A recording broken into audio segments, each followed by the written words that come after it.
بسم الله الرحمن الرحیم.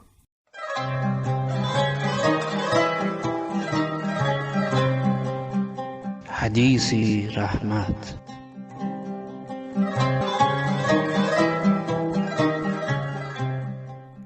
السلام علیکم همدیارانی نازنین.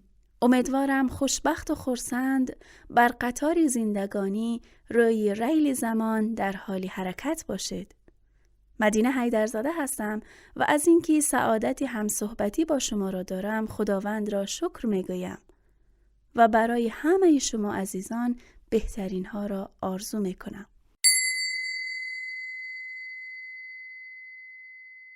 شاید بزرگترین تحفه الهی به انسان حق حیات و زندگی باشد. زندگی که در آن از بسیار نعمتهای خداوند کاملا رایگان و نامحدود استفاده میبریم. مثل هوا. بله، تنفسی که نیاز نیست برایش هزینه پرداخت کنه. ما انسان‌ها به فکر خودمان خیلی میدانیم و میفهمیم. اما گاه چنان غرق نعمت هستیم که اصلا نمیتوانیم نبودش را تصور کنیم.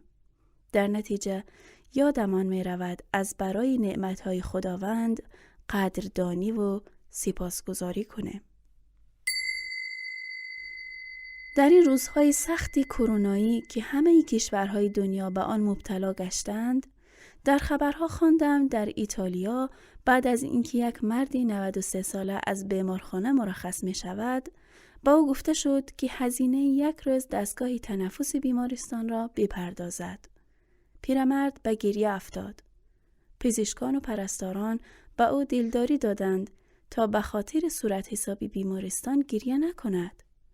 ولی آنچه پیرمرد در جواب گفت همه دختران را گریه انداخت. پیرمرد گفت: من به خاطر پولی که باید بپردازم گریه نمی کنم. تمام پول را خواهم پرداخت. گریه من به خاطر آن است که 93 سال هوای خدا را رایگان تنفس کردم و هرگز پول نپرداختم. در حالی که برای استفاده از دستگاه تنفسی بیمارخانه به مدت یک روز باید این همه بپردازم. آیا می دانید چقدر به خدا مدیون هستم؟ آخر من قبلا خدا را شکر نمی کردم.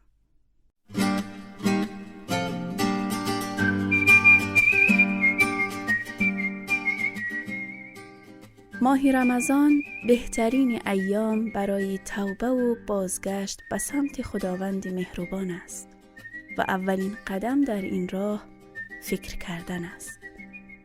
پس تا دیر نشده از لحظه لحظه این ماه عزیز باید بهره برداریم.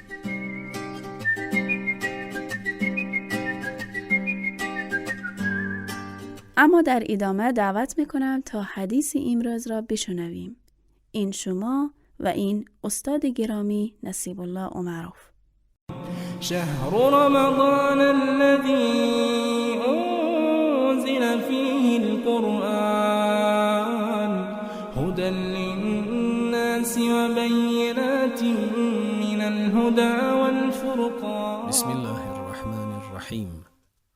حدثنا عبد الرزاق حدثنا داود بن قيس عن أبي سعيد مولى عبد الله بن عامر قال: سمعت أبا هريرة يقول: قال رسول الله صلى الله عليه وسلم: لا تحاسدوا ولا تناجشوا ولا تباغضوا ولا تدابروا ولا يبع أحدكم على بيع أخيه وكونوا عباد الله إخوانا. رواه احمد. امام احمد بن حنبل رحمت الله علیه در مسند خیش حدیثی را تحت رقم 7402 از ابو هریره رضی الله عنه نقل می کند که گفت: رسول خدا صلی الله علیه و آله و سلم فرمودند: به هم حسد نورزید، همدیگر را فریب ندهید، به هم کینه‌ورزی نکنید، پشت بر هم نکنید و کسی از شما بر بیع و معامله برادرش بیعی و معامله‌ای انجام ندهد. بندگان خدا، با هم برادر باشید. در این حدیث شریف ابتدا رسول خدا می‌فرمایند ولا تحاسدوا، به هم حسد نورزید.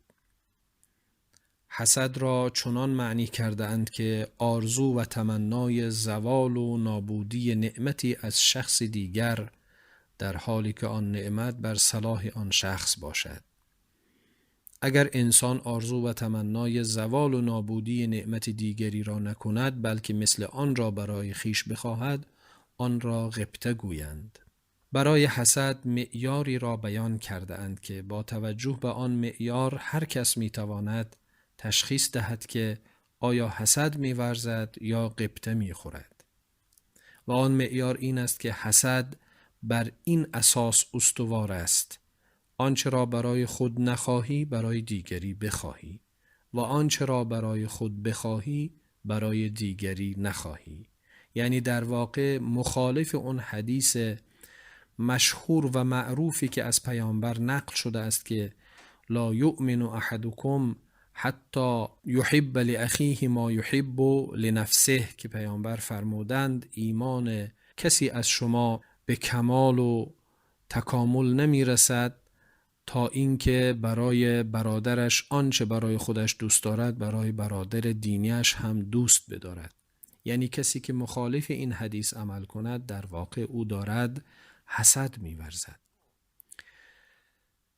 حسد زمانی بسیار خطرناک می شود که به یک روند شایع در جامعه تبدیل شود که مردم به همدیگر حسد ورز شوند که سر از حقد و کینه و دشمنی در بیارند و نهایتاً دست به نابودی همدیگر بزنند.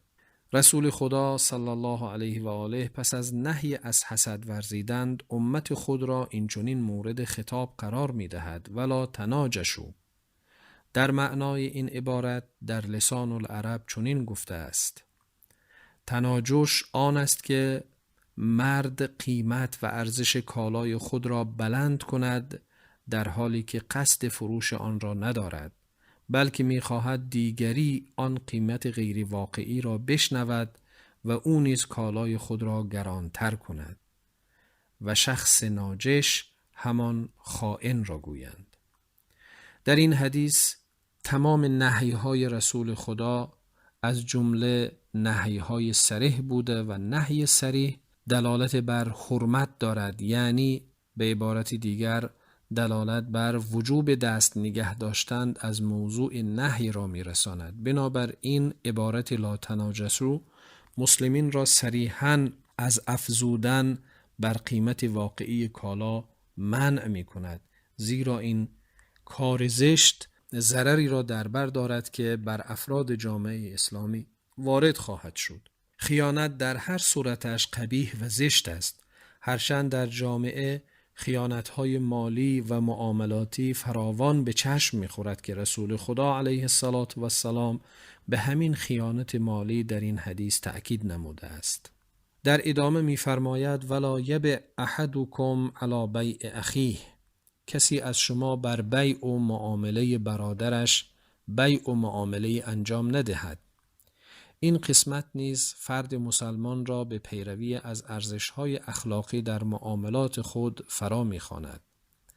به هم زدن بیع و معامله نفر دیگر اکثراً بر ضرر طرف می انجامد. به هر حال در شرایط عادی نباید فرد مسلمان بیع و معامله برادر خود را برهم زند و الا این عمل به عنوان دشمنی تلقی می شود و باعث گسترش هنجارهای نامطلوب همانند کینه و عداوت در متن جامعه اسلامی خواهد شد. سپس رسول خدا صلی الله علیه و آله همه افراد امت خود را اینچنین مورد خطاب قرار می دهد: و کونوا عباد الله اخوانا. بندگان خدا با هم برادر باشید. این همان فراخوان حبیب خداست که در بستر تاریخ همواره تنین انداز بوده و هست و خواهد بود. بالاخص ارزش این خطاب زمان احساسش بیشتر و رساتر است که جامعه مسلمانان گرفتار چند دستگی و پراکندگی باشد و از طرفی هم دشمنان اسلام و مسلمین بر قصد جان امت اسلام چنگ و دندان خود را نیز تیز کرده باشند. پس بیاییم بندگان خدا باشیم و با هم برادر باشیم. و السلام علیکم و رحمت الله و برکاته.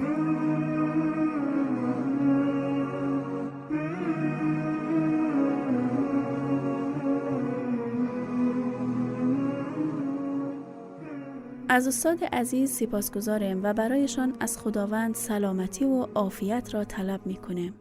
و البته دوستان خوبم، از همراهی شما نیز نهایت قدردانی را داریم. در پایان تنها یک گپ داریم، اینکه هرگز به خودتان ترس و ناامیدی راه ندهید. تا بوده همین بوده و عمر است زمین شاهد اتفاقات گوارا و ناگوار بسیار بوده است. پس این نیز بگذرد. کرونا هم تمام می شود و باز ما میمانیم و خاطراتمان. شاعر می گفت زندگی شهد گل است، زنبور زمان می مکدش، آنچه از آن باقی است عسل خاطره هاست. سلامت و شاداب باشد تا برنامه بعد. خدایار و نگهدار.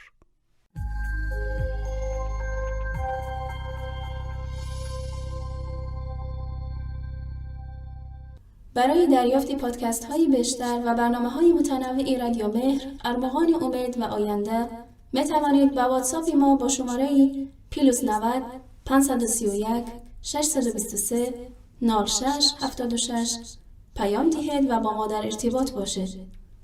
اینچنین در کانال یوتیوب و فیسبوک رادیو مهر آبونه شده و ما را همراهی کنید.